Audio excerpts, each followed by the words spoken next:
সুপ্রিয় দর্শক, কেমন আছেন সবাই? কলকাতার ত্রিলেধারের সামনে থেকে আমি আপনাদেরকে শুভেচ্ছা জানাচ্ছি। এই মুহূর্তে আছি কলকাতার যে ত্রিলেধার যে শপিং মল, সেই শপিং মলের সামনে।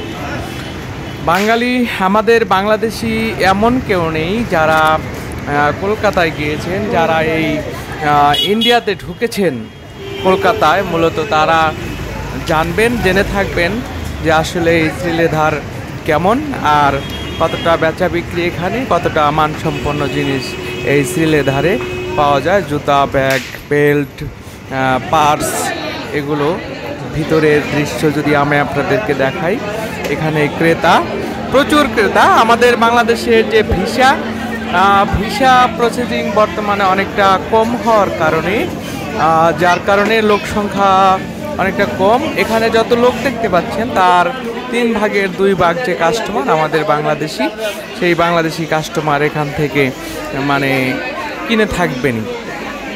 যারা ভ্রমণ পিপাসু লোক আর যারা ইন্ডিয়াতে গিয়েছেন, যারা এই ত্রিলেধারে ঢোকেননি বা প্রবেশ করেননি, অথবা এই শপিং মলে যারা যাননি, এরকম লোক অনেকটা কম।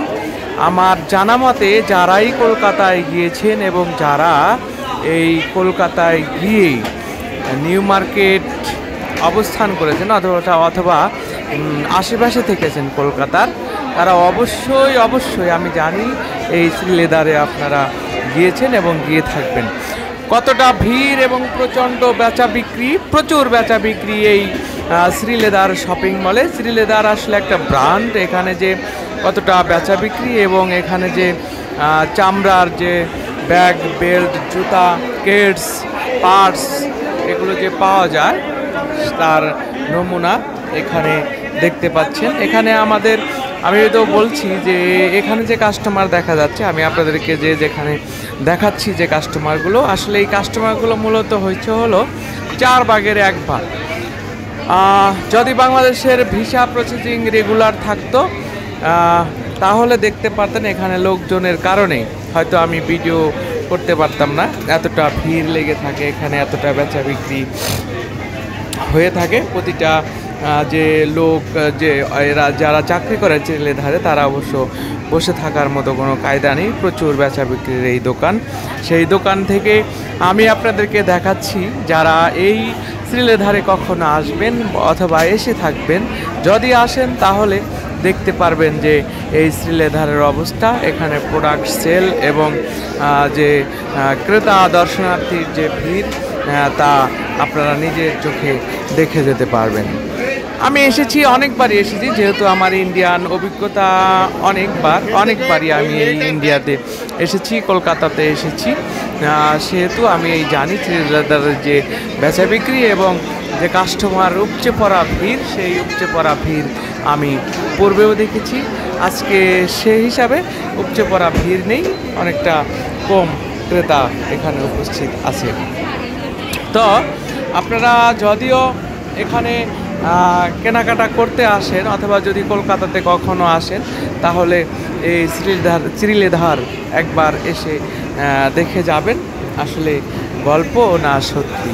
গল্প না, এতটা বেচা বিক্রি হয়। আমি কোনো মার্কেট আমি খুব কম দেখেছি। আমাদের দেশে এরকম বেচা বিক্রির দোকান খুবই কম দেখি। মূলত আমরা যেটা বুঝি যে আমাদের ঢাকা নিউ মার্কেটের অবস্থা এরকম বেচা বিক্রি হয়ে থাকে। কিন্তু তার চাইতেও একটা দোকানে, একটা শপিং মলে যে এত লোক শুধুমাত্র চামড়ার বেল্ট, জুতা, ব্যাগ আর চামড়ার যে ইয়াগুলো আছে, যে লাকেজগুলো আছে, এগুলো বেচা বিক্রি এবং এগুলো কেনার জন্যে লোকজনের যে এত ভিড় হয়ে থাকে, তা আসলে বিশ্বাসযোগ্য নয়। তা আপনারা যারা আসবেন কখনো এসে নিজে চোখে দেখে যাবেন। আমি এসেছি, দেখেছি, আপনাদেরকে দেখানোর চেষ্টা করলাম। আপনারা ভালো থাকবেন, আপনারা দোয়া রাখবেন। কলকাতার ত্রিলেধার শপিং মল থেকে আমি শফি সুমন আপনাদেরকে আবারও শুভেচ্ছা জানাচ্ছি।